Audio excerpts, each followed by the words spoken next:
ദൈവ നാമത്തിന് മഹത്വം. വചനപ്രഭാതത്തിൽ സദൃശ്യവാക്യങ്ങളുടെ പുസ്തകത്തിൽ നിന്നുള്ള ഒരു ധ്യാനമാണ് നമ്മൾ തുടർന്നുകൊണ്ടിരിക്കുന്നത്. 29 അധ്യായത്തിൻ്റെ 1 വാക്യത്തിലേക്ക് ഇന്ന് നമ്മൾ പ്രവേശിക്കുന്നു. അതിപ്രകാരമാണ്: കൂടെ കൂടെ ശാസന കേട്ടിട്ടും ശാഠ്യം കാണിക്കുന്നവൻ നീക്കുപോക്കില്ലാതെ പെട്ടെന്ന് നശിച്ചു.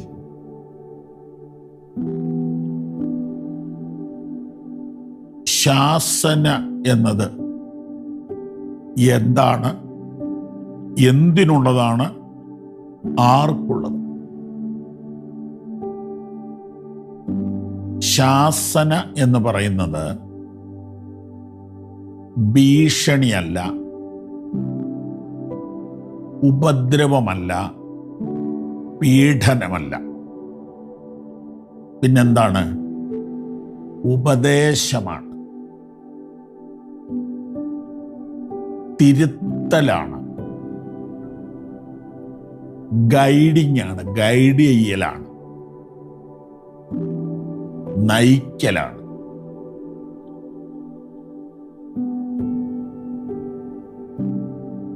ആർക്കാണത് ചെയ്യാൻ അധികാരം? ഒന്നാമത്തെ അധികാരം അമ്മയ്ക്കാണ്, രണ്ടാമത്തെ അധികാരം അപ്പനാണ്, മൂന്നാമത്തെ അധികാരം സഹോദരങ്ങൾക്കാണ്. അപ്പൻ്റെ സഹോദരങ്ങൾക്കും ഉണ്ട്, അമ്മയുടെ സഹോദരങ്ങൾക്കുണ്ട്. ഗ്രാൻഡ് ഫാദറിനും ഗ്രാൻഡ് മദറിനും വളരെ കൂടുതൽ അധികാരമുണ്ട്. കുറച്ചുകൂടെ വളരുമ്പോൾ അധ്യാപകർക്ക് ആ അധികാരം ലഭിക്കുന്നു. ചർച്ചിലെ ലീഡേഴ്സിന് ആ അധികാരം ലഭിക്കുന്നു. അവരവർ നിൽക്കുന്ന മതത്തിൻ്റെ ആളുകൾക്കും അതിന് ഉത്തരവാദിത്വമുണ്ട്. ശാസന എന്തിനാണ്? ശാസന നല്ലതിലേക്ക് നയിക്കാൻ വേണ്ടിയാണ്. ശാസന ആർക്കാണ്? കുട്ടികൾക്കാണ്. 2, വഴി തെറ്റുന്നവർക്കാണ്. 3, നാശത്തിലേക്ക് പോകുന്നവർക്കാണ് ശാസന ആവശ്യം.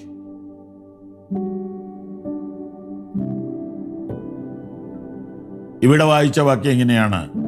കൂടെ കൂടെ ശാസന കേട്ടു, ശാഠ്യം കാണിക്കുന്ന, കൂടെ കൂടെ ശാസന കേട്ടിട്ടു ശാഠ്യം കാണിക്കുന്ന ഏതെങ്കിലും പിള്ളേര് നിങ്ങളുടെ വീട്ടിലുണ്ടോ?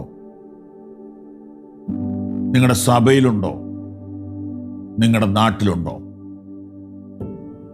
ഉണ്ടെങ്കിൽ നിങ്ങൾ അവർക്ക് ഒരു ബൈബിൾ വാങ്ങിക്കൊടുക്കും. ഇത് നമ്മെ കറക്റ്റ് ചെയ്യും, ഇത് നമ്മെ ഗൈഡ് ചെയ്യും. ഇപ്രകാരം വായിക്കുന്നു: അങ്ങയുടെ വചനം എൻ്റെ കാലിന് ദീപവും എൻ്റെ പാതയ്ക്ക് പ്രകാശവും. ദൈവത്തിൻ്റെ വചനം കാലിന് ദീപവും പാതയ്ക്ക് പ്രകാശവുമാണ്. ഇരുട്ടു നിറഞ്ഞ ജീവിതയാത്രകളിൽ കാലിടറാതെയും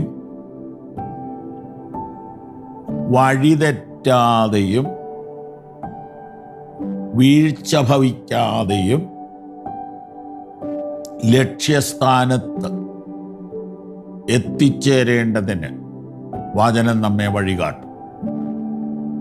എന്നാൽ ശാഠ്യം കാണിക്കുന്നവൻ വഴിതെറ്റും, അവൻ നാശത്തിൽ ചെല്ലും, അവൻ ഒത്തിരി പിഴ കെട്ടേണ്ടി വരും. അതുകൊണ്ട് മക്കളെ ശാസിക്കാനും ഗൈഡ് ചെയ്യാനും നമുക്ക് കുറച്ചുകൂടെ ശ്രദ്ധയും പക്വതയും പ്രാപിക്കാം. മക്കൾ ദൈവവചനത്തിൻ്റെ ശാസനം സ്വീകരിപ്പാനായി ഒരുങ്ങാം.